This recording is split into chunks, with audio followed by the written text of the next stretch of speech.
Hey guys, how you guys doing? It's August 26, 2019. Hoping you're having a wonderful day, a blessed day indeed. A couple things I want to talk about today. A couple things I want to bring to your attention if they have not already been brought to your attention. Okay. First, let's talk Israel because that is big news right now. In and around Israel. Israel, as you probably know and have probably guessed by now, has been behind these strikes in Iraq against IRGC-backed forces. Okay, this is Benjamin Netanyahu, Bibi, in Israel, the IDF, showing that they are willing to strike Iran far and away. Okay, we're seeing it in Iraq, we're seeing it in Syria. We're seeing it against Hamas, and now we're seeing it against Hezbollah. For the first time in a long time, we're seeing strikes from Israeli forces in Lebanon. Okay, currently we have, oh man, I'm kind of, there you go, wasn't even looking. Israel has conducted strikes inside of Lebanon. All right, now Hezbollah forces have been put on high alert. So have the IDF in northern and southern Israel. More Iron Dome deployments are being made. Apparently, Israeli intelligence came out and stated that they stopped a killer drone attack from IRGC-backed forces into northern Israel. Okay, and they stopped this by striking different positions in Syria, and then they struck different positions in Lebanon. All right. Now, Hezbollah forces have stated that they are close to war. Some officials in Lebanon even stating that this was a declaration of war. All right. But we see multiple military forces being placed on high alert. All right, and even more Israeli IDF troop movement in northern Israel. Okay, this is something we need to watch, because basically what's happening at this point is Israel and Iran, they've done proxy strikes / proxy wars against each other for a long time. Okay, and we're inching ever closer to actual conflict between Israel and Iran. All right, and I think Israel's showing Iran that they're willing to strike within Iran if they feel threatened. Okay, they're doing this in phases. Okay, this phase we're currently in is they're willing to strike in Lebanon. They're willing to strike as far as Iraq. Okay, trying to show Iran that they do not have a weakness. And Bibi finally seems to be trying to really show what the IDF can do. Okay, now like I said, the military is on high alert. We need to watch this situation as it unfolds. We need to see if we see any retaliation from Hezbollah into northern Israel. Okay, at this point I don't really know if we'll see anything from Hezbollah. It seems like this part of the world, strikes happen and it's kind of the status quo. It kind of just happens. It's kind of, whatever. But nonetheless, we need to watch that situation. We also need to watch the Iranian oil tanker that was the Grace 1. I forget what it's called now.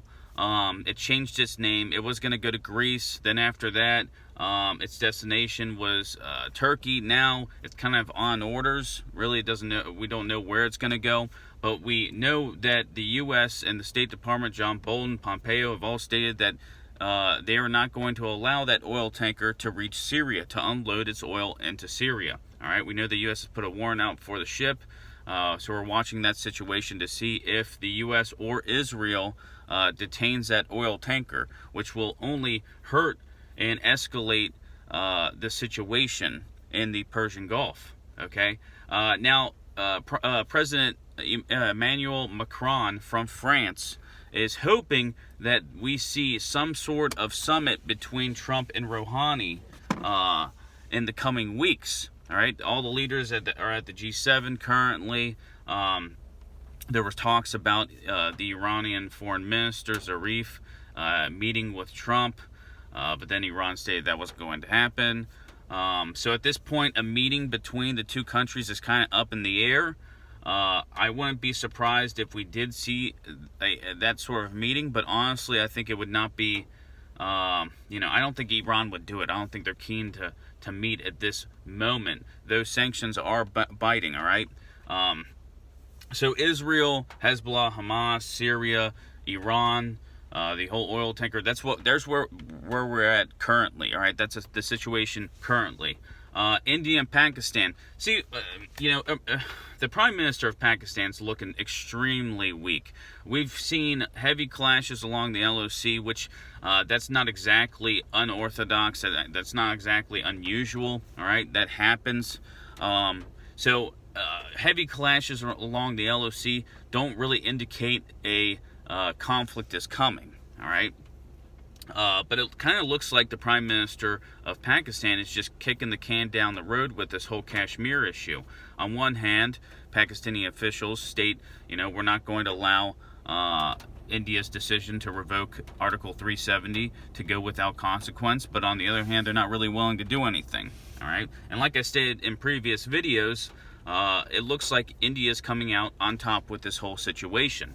Now we have to watch this situation as it unfolds, because currently it looks like that's what Pakistan's going to do. They're going to kick the can down the road. And if a conflict does break out between these two countries, it's going to happen fast and without warning. All right. I still think we need to keep our eyes on the situation. There's a lot of disinformation going around. I've heard a lot about troop movement around the international border. That's when you know things are really getting serious, is when activity happens around the international border, not just the LOC. All right.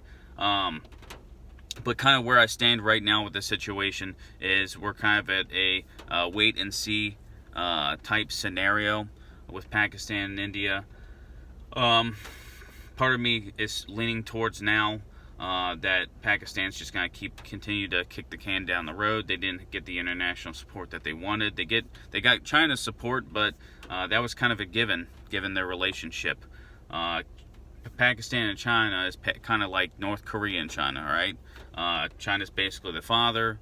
Pakistan and North Korea are the sons, They kind of just do what they're told, all right? So we need to watch that situation as well, all right? We also need to watch the situation between the big three right now, which are the U.S., China, and Russia, all right? We have the U.S. and China in this trade war that doesn't seem to want to end, all right? We've got the INF treaty that the U.S. broke away from, and now you see different countries, i.e. the U.S.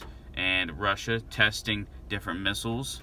So that's a very weird situation that we need to keep our eyes on. I don't really get Trump's foreign policy at this point in his presidency, but I'm not the president, and I would love to be a fly on the wall though in one of these meetings, because some of these are so out in left field, it's crazy.